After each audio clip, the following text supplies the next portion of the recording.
कि schedule caste, schedule tribe, backward के लोगों को कितनी उनकी आबादी और कितना सम्मान उनको मिल रहा है, कितनी हिस्सेदारी उनको मिल रही है।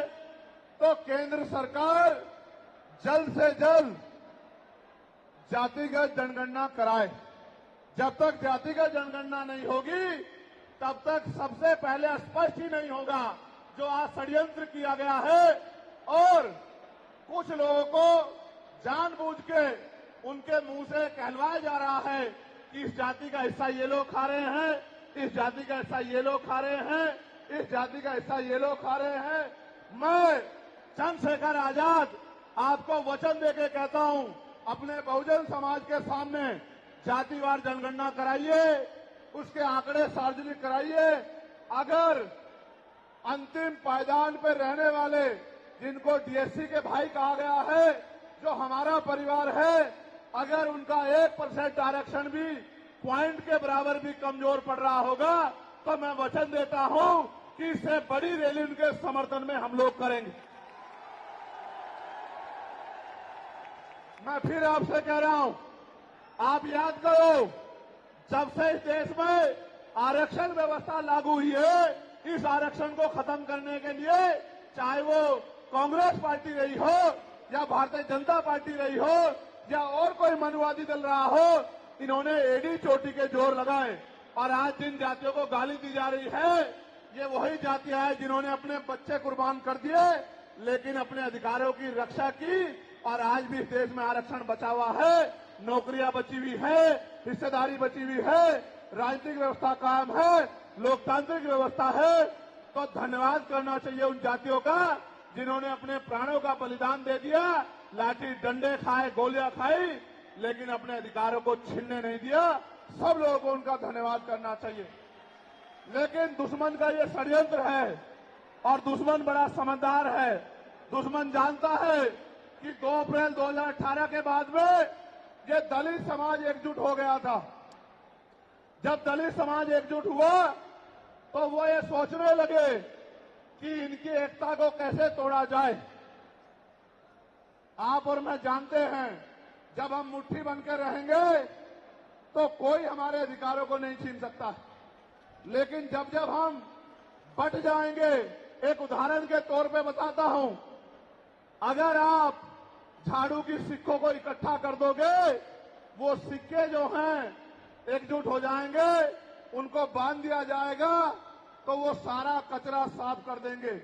लेकिन अगर वो जो सिक्के होते हैं, अगर आपने उनको अलग अलग कर दिया तो वो कचरा साफ नहीं कर पाएंगे, वो खुद कचरा बन जाएंगे, उनकी कोई हैसियत नहीं बनेगी। इसलिए हमारे महापुरुषों ने बहुजन समाज में भाईचारे की बात की। और आप महसूस करो, बाबा साहब अम्बेडकर ने क्या नारा दिया? शिक्षित बनो, संगठित रहो और संघर्ष करो। हमें शिक्षित भी बनना है, संगठित भी होना है और अपने विरोधियों, बैरियों के खिलाफ संघर्ष भी करना है, अपने अधिकारों के लिए संघर्ष भी करना है। मैं जब देश के बाहर गया तो मैंने देखा कि वो लोग तरक्की कर रहे हैं, उनकी जिंदगी खुशहाल है, उनकी जिंदगी अच्छी बन रही है। लेकिन उनकी जिंदगी तो अच्छी बन रही है, लेकिन 75 साल की आजादी के बाद आज भी भारत में 80% लोग ऐसे हैं जो रोटी, कपड़ा, मकान से वंचित है, जिनको इज्जत की जिंदगी नहीं मिल रही। तो मैं ये देख रहा था, मुझे बड़ी खुशी हो रही थी, लेकिन जब मैं भारत की तरफ देखता हूं तो बड़ी निराशा हाथ लगती है। फिर ये महसूस करता हूं कि आज जो कुछ हमारे पास है वो हमारे महान पुरुषों की संघर्ष की वजह से है। अगर हमारे महान पुरुष संघर्ष नहीं करते तो जो आज हमें मिला है ये भी हमें किसी कीमत पे नहीं मिलता। आप जानते हैं, हमेशा आरक्षण के खिलाफ चाहे सुप्रीम कोर्ट हो या मनुवादी दल हो, सब लोगों ने आरक्षण को समाप्त करवाने के लिए एडी चोटी के जोर लगा दिए। और इसका सबसे बड़ा हमला इस पे कब हुआ? जब 10% ईडब्ल्यूएस लागू हुआ। मुझे माफी चाहते हुए कहना है कि हमारे दलों ने भी हाथ उठा के, जो हमारे पूर्व के दल थे, उनका समर्थन किया, जबकि वो आरक्षण पे सबसे बड़ा हमला था। अगर उसी दिन हम लोगों ने सड़कों पर निकल के अपनी आवाज को उठाया होता तो किसी की मां ने दूध नहीं पिलाया होता कि वो दोबारा आरक्षण पे हमला करने के बारे में सोच लेता।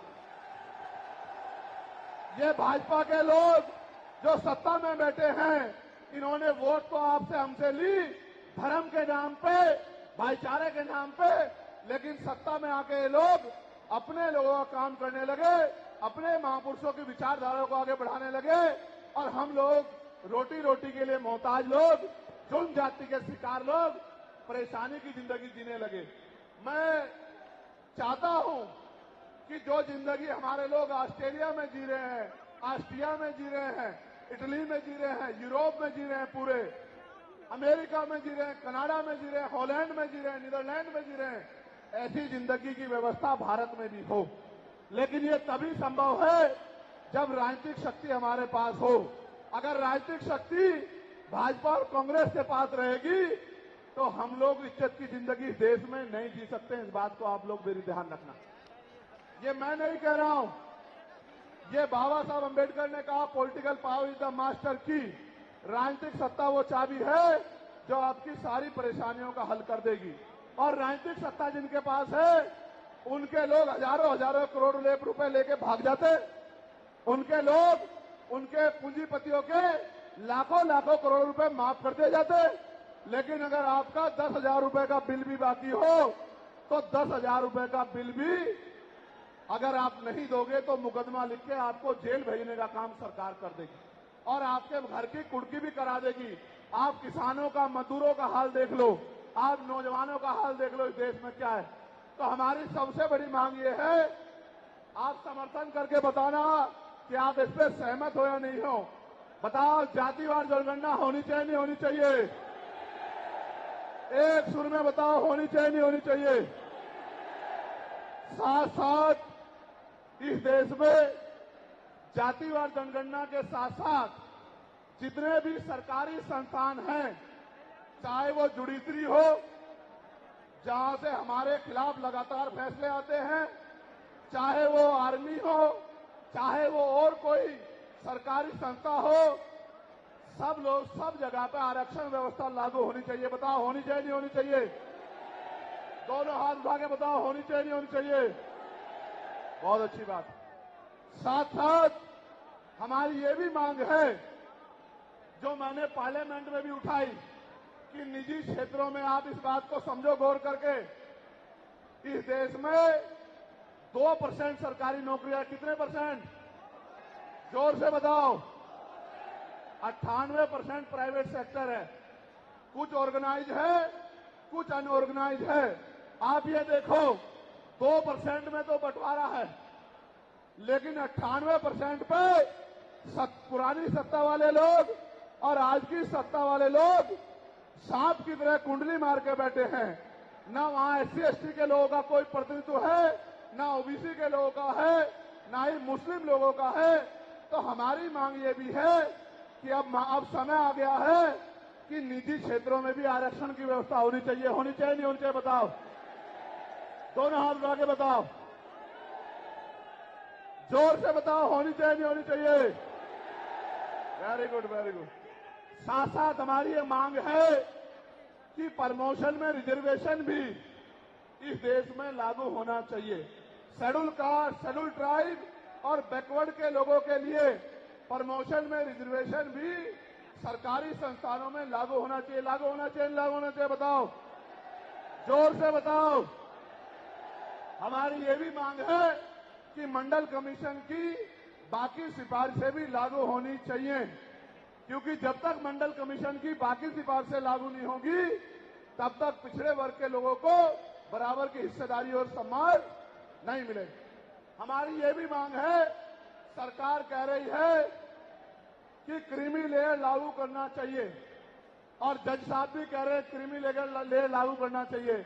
मैंने पार्लियामेंट में पूछा कि भारत में कितने शेड्यूल कास्ट के लोग, शेड्यूल ट्राइब के लोग अरबपति बन गए, इसका डाटा आपको सार्वजनिक करना चाहिए, आर्थिक आंकड़े सार्वजनिक करने चाहिए।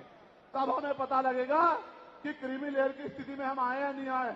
आपको शायद जानकारी नहीं है मैं आपको बताता हूं, आज भी बहुत सारे पदों को एनएफएस करके, नोट फाउंड सुटेबल करके हमारे योग्य लोगों को नौकरी से निकालने का काम ये सरकारें करती है, क्योंकि कलम की ताकत उनके हाथ में होती है। जिनकी राज सत्ता पे कब्जा होता है, हमारे लोगों का राज सत्ता पे कब्जा नहीं है, इसलिए सारी योजनाएं हमारे खिलाफ बनती हैं। हमारी ये भी मांग है, जिस पर मैं गौर कर रहा हूं, सरकार ने कहा, मैं आज इस पर भी बोलूंगा। आज अगर मैं इस पर नहीं बोलूंगा तो हमारे लोगों को पता ही नहीं लगेगा देश में क्या हो रहा है। सरकार ने कहा कि वर्गीकरण लागू होना चाहिए।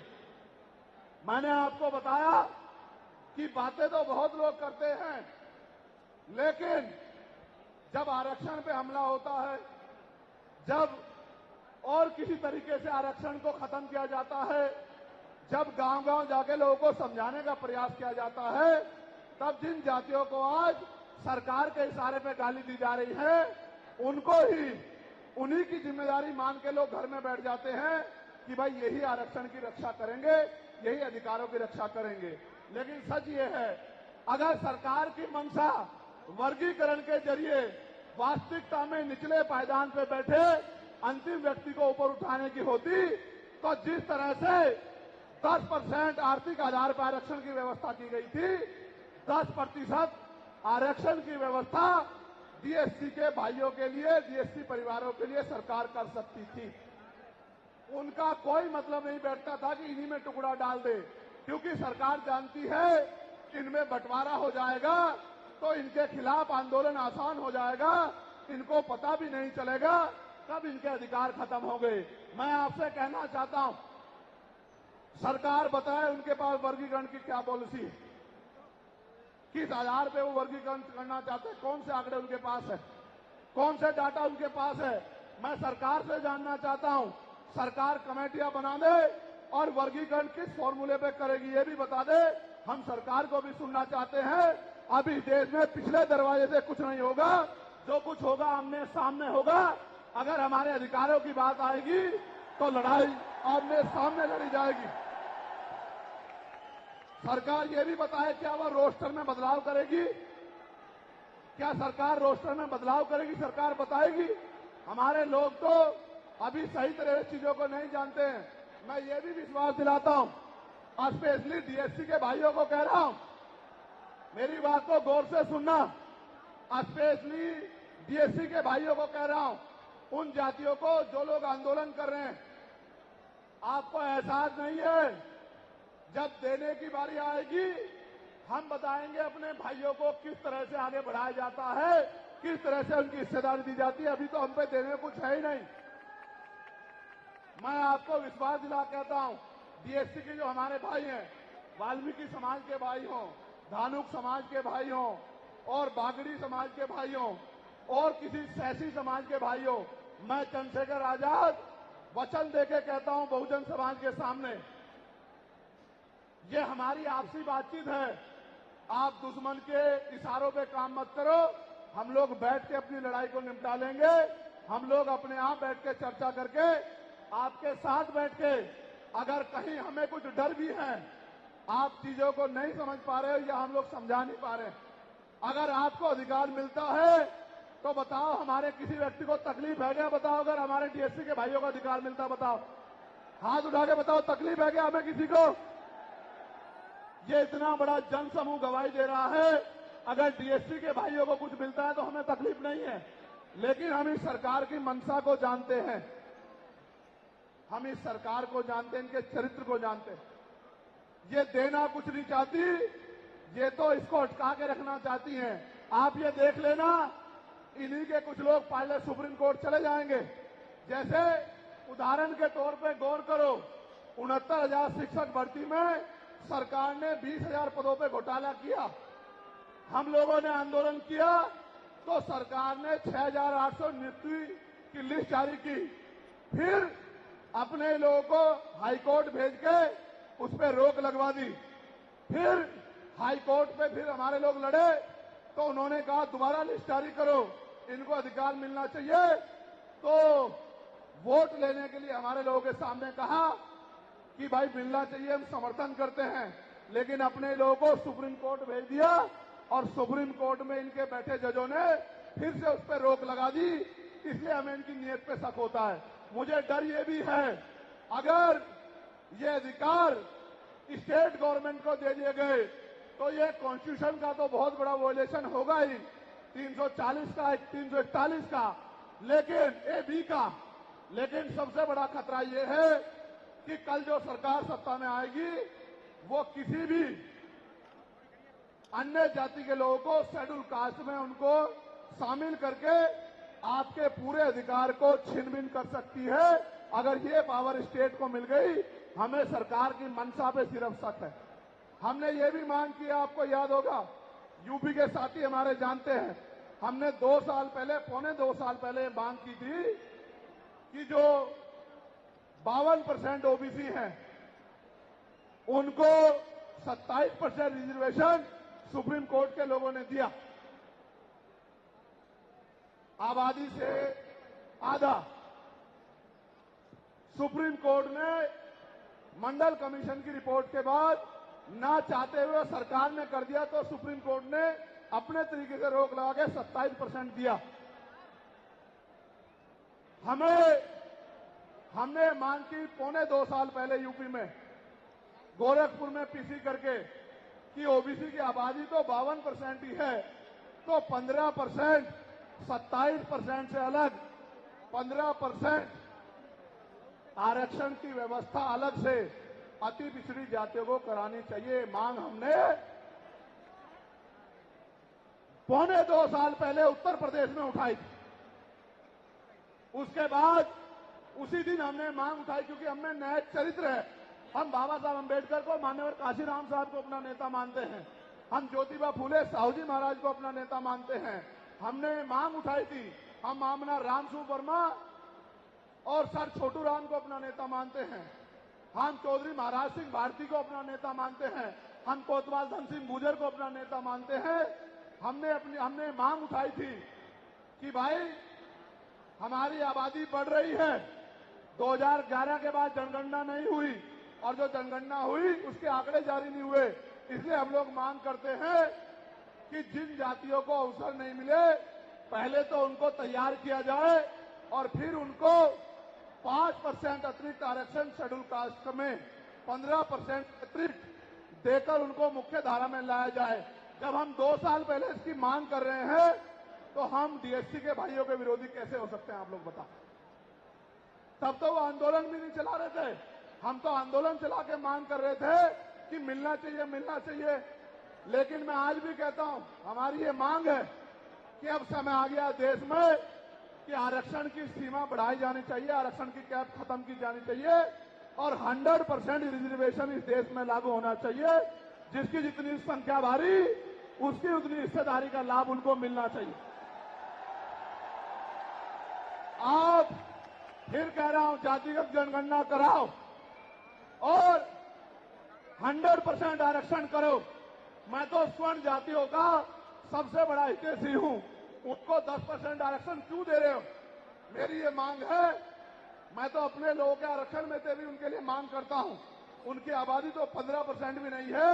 मैं ये कहता हूं कि उनका अलग से ब्लॉक बना के उनको 20% आरक्षण सरकार को देना चाहिए और 80% आरक्षण को SC, ST, OBC के लिए फ्री कर देना चाहिए। जबकि काशीराम साहब तो 85% की बात करते थे, लेकिन मैं समझता हूं कि उनमें भी लोग गरीब हैं, इसलिए मैं उनका 5% और बढ़ा रहा हूं। लेकिन पहले देश को ये तो बता दो, जातिगत जनगणना करा के, कि भाई अभी तक उनका प्रतिनिधित्व कितना है, अभी तक उनकी सरकारी नौकरियों में हिस्सेदारी कितनी है और कितनी कमी उनकी है जो आपने 10% उनको दे दिया। आज हम लोग एक और मांग भी उठाते हैं कि कास्ट का आरक्षण बढ़ा के उसकी संख्या के आधार पे 25% करना चाहिए। बताओ सहमत हो नहीं सहमत हो? जोर से हाथ उठा के, दोनों हाथ उठा के बताओ सहमत हो नहीं सहमत हो? तो ये हमारी वो मांगे हैं जिनके लिए आज हम लोग यहाँ इकट्ठा हुए हैं और हम इकट्ठा नहीं हुए। आज तो मजबूरी या अपने देश से प्यार था कि हमने अपने आंदोलन को बदलाव कर लिया। अगली बार अधिवेशन तो होगा इंदौर में, लेकिन जब तो इस बार एक और बड़ा आंदोलन रामलीला मैदान में, और रामलीला मैदान से अपनी ही पार्लियामेंट का घेराव करके अपनी मांगों को उठाने के लिए हम लोग करेंगे। बताओ मदद करोगे नहीं करोगे?